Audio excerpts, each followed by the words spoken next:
सखी हो तो श्याम रंग रंगीरी, सखी हो तो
जैसे तो सपने में आया करते हैं, मेरे सपनों में साथ थे, मेरे सपनों के साथ के आते थे और ऐसे ही रस में डूब करके मैं सो जाया करती थी।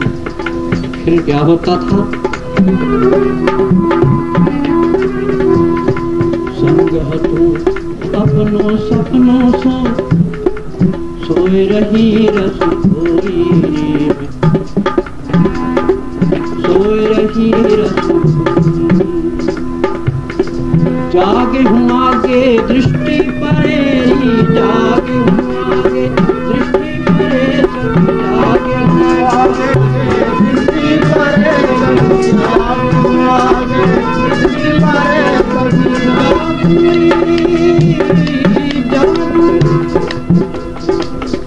आंखें जागती थी जब मैं उठती, मुंह पर दोनों हाथ फेर करके देखती तो देखती सामने विराजमान।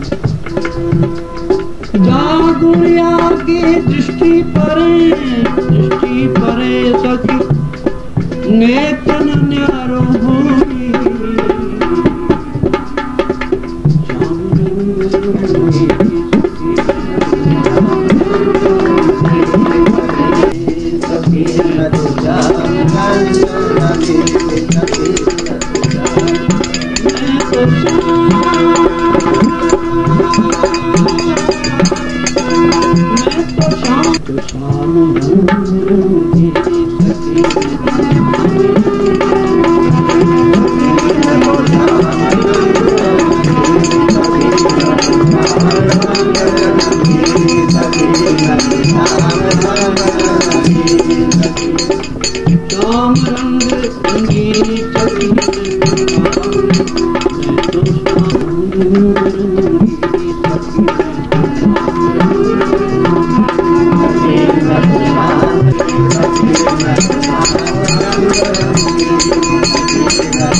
बिताए गई वह मूरत सूरत सुनाने पगी,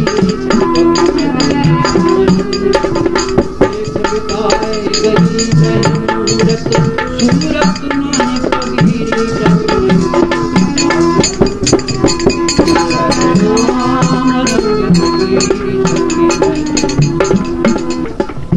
एक जो मेरी अखियन में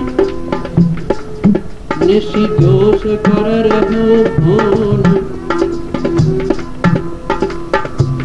गदाधर जी बोल रहे थे, एक तो रात्रि और दिन मेरी आंखों में निवास करता है,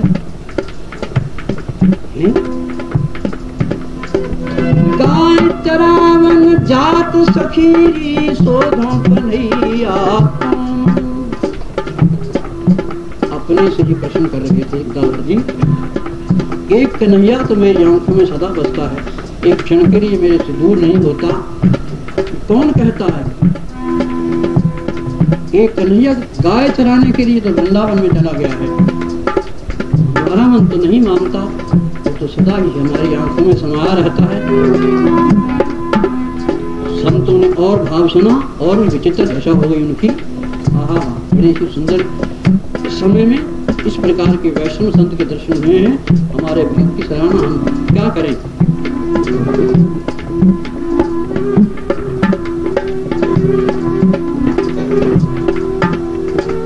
एक जो मेरी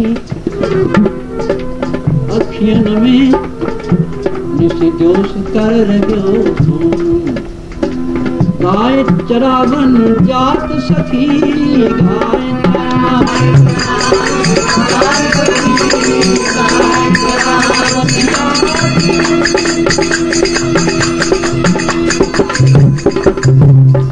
गाय चरावन जात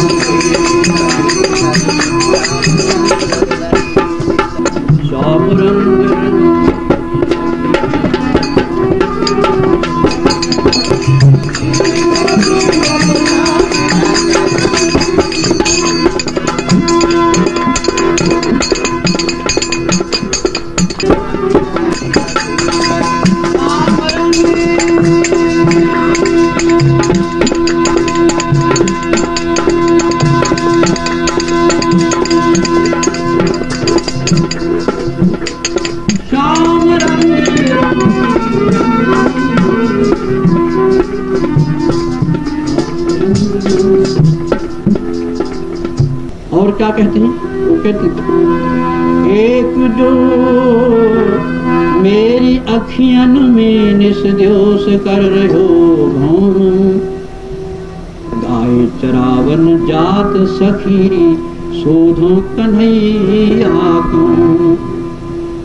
एक कन्हैया तो मेरी आंख में सदा वास करता रहता है, दूसरा जो गाय चराने जाता है वो कौन सा कन्हैया है मुझे समझ में नहीं आता। जीव गोस्वामी सुन करके बड़े ही प्रसन्न हुए, भैया कितनी सुंदर वृत्तियां हैं, और इस पर भी नहीं बात महाराज, और बात है क्या?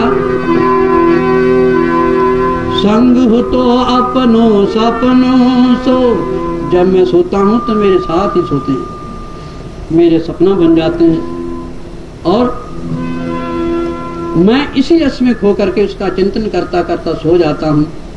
भैया रात्रि के समय जब सोया करो, आप सोना सीखो कैसे सोते हैं। कंपोज की गोली लेकर के सोना सीखना नहीं अच्छा। सोना सीखना चाहते हो तो भगवान का स्मरण करते करते सो जाओ। उसको नींद नहीं आती, भगवान का स्मरण करने लगो, उम्मीद है कि जल्दी आ जाएगी, शायद कंपोज से भी ज़्यादा काम कर जाएगा। और वो काम कर जाएगा तो उस उपरांत उठते हुए फिर तुम इसी प्रकार से भगवान का नाम स्मरण करते हुए उठो, तो जो तुम्हारा बीच का शयन का समय है वो सब का सब आपका भजन में शामिल हो जाएगा।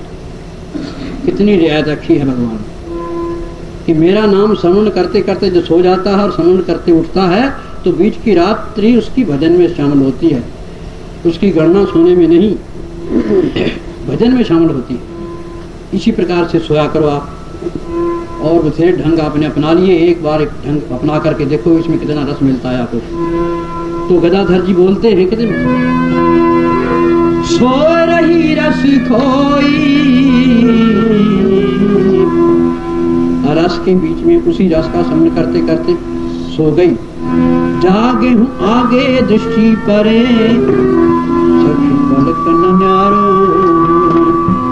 जब उठते हैं तो उठते ही सामने मारा कन्हैया खेलता हुआ दिखाई देता है।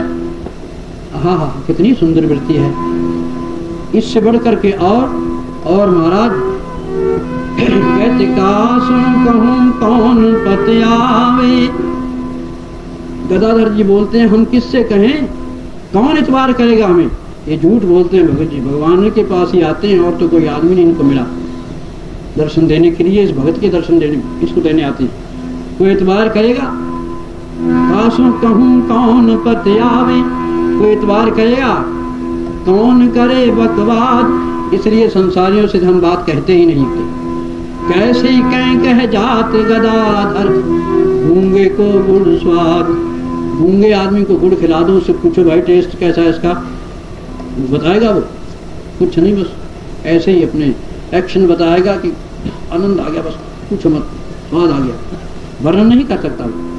इसी प्रकार से इस प्रकार का आनंद होता है, रस का आनंद है, उसका आप स्वाद वर्णन नहीं कर सकते, उसका अनुभव कर सकते हैं। अनुभव में ही वो आएगा, और अनुभव में भी आपको सुख मिलेगा उसका। आपके फेस एक्सप्रेशन जो बता सकते हैं लोगों को कि बड़ी प्रसन्नता में है, इनको कौन सी चीज प्राप्त है जो इतना सुख मिल रहा है, इनका चेहरा कितना प्रसन्न है। इसी बात सुन करके जीव गोस्वामी ने कहा, अच्छा भाई हम एक मंत्र आपको बताते हैं, तो उस मंत्र को ले जाकर के उनके कान में कह देना, वो अवश्य वृंदावन चले आएंगे। तुम्हारा बताओ, याद कर लो जवानी तुम कहते। वो तो इस प्रकार से बोले, श्याम रंग रंगी, वो ऐसे बोले, तो तुमने कैसे बोलना। अनाराध्य राधा पदम्बोज युग्मम्,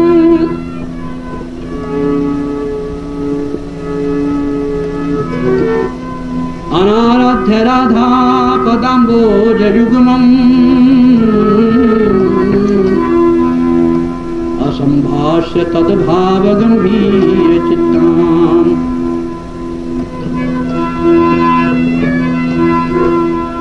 कहते महाराज हमारे को समझा दो मतलब इसका। कि मतलब इसका ये है, भाव है। कहते भैया अनाराध्य राधा पदम्बोज युग्मम्, बिना आराधना किए, किसकी, जुगल सरकार के चरणों की आराधना किए बगैर, इसका इतना ही। हाँ महाराज आगे, जहां पर ये जुगल सरकार विराजमान रहे, घूमते रहे, उस स्थान की रज को उठा करके मस्तक के ऊपर लगाए बगैर, दो बात महाराज। तीसरी, असंभाष्य तद्भाव गंभीर चित्ताम्, असंभाष्य भाव तद्भाव, जो भगवान की भक्ति के भाव में पगे हुए हैं, रमे हुए हैं, ऐसे भक्तों के साथ सत्संग किए बगैर, बातचीत किए बगैर, तीन बातें हुई। राधा माधव के चरणों की आराधना किए बगैर, उस भूमि में विचरे बगैर जहाँ पर जुगल सरकार विचरते रहे हैं। और तीसरी बात कहते हैं उनके जो भगवान के प्यारे भगत हैं उनके साथ वार्तालाप किए बगैर हमारे आगे कुतय शाम सिंधु रसस्यावगा है, कहते वो शाम समुद्र का रस ले रहे हैं, उस रस को किस प्रकार से ग्रहण कर सकते हैं, इतना ही आपने जाकर के कह देना, बस इतना पर्याप्त है। वो संत घूमते घामते वहां पहुंच गए। महाराज जी के घर से तो परिचित थे ही, कावेरी की नदी से परिचित थे, नदी किनारे पहुंचे तो उसी प्रकार से मस्त जी वो तो कह रहे थे ना, श्याम रंग रंगीरी सखी हो तो श्याम रंग रंग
जो संत वहाँ पर विराजमान थी, भैया इस श्लोक का अर्थ बताना। जब अर्थ बताया, अर्थ सुनते सुनते ही गदाधर जी बेहोश होकर के वहीं पर गिर गए। अब वृंदावन का चिंतन होने लगा। चिंतन करते करते बहुत समय के उपरांत कहीं होश में आए, भैया ये श्लोक उनको फिर सुनाओ। बार बार इस श्लोक को सुने, ये कहाँ से तुम्हें श्लोक मिला है? भैया हमारे गुरु जी ने ये श्लोक, हमने आपका जिक्र किया था तो हमारे गुरु जी ने कहा कि ये श्लोक तुमको सुना देना, तो हमारे पास चले आएंगे। चलो भैया, मैं वहीं पर चल रहा। इस श्लोक को सुनते ही गदाधर जी महाराज उनके साथ हो लिए।